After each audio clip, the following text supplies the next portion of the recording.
sünni yaxud şiə, müsəlman yaxud qeyri-müsəlman olmasından asılı olmayaraq, kimsə İmam Hüseyn əleyhissalamı anmağa ehtiyac duymadığını iddia edə bilməz.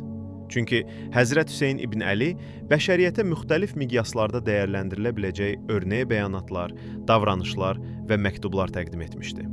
O bəzilərini deyirdi: "Əgər dininiz yoxdursa və qayıdış günündən də qorxmursunuzsa, heç olmazsa dünya həyatınızda azad insanlar kimi davranın."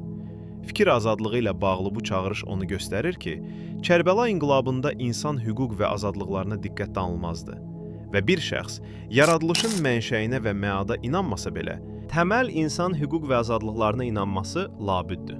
Kərbəla inqilabında bu xüsusda bütün bəşər cəmiyyətlərinin öyrənə biləcəyi dərslər mövcuddur.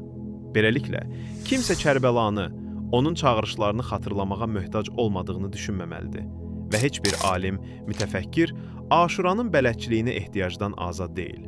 Bu nurlu yola qədəm basan abidlər və zahidlər də, zirvələrə doğru irəliləyən filosoflar və mütəkəllimlər də, artıq müəyyən zirvələri fəth edən ariflər də Həzrət Hüseynin çağırışlarının gerçək qəbul ediciləridir.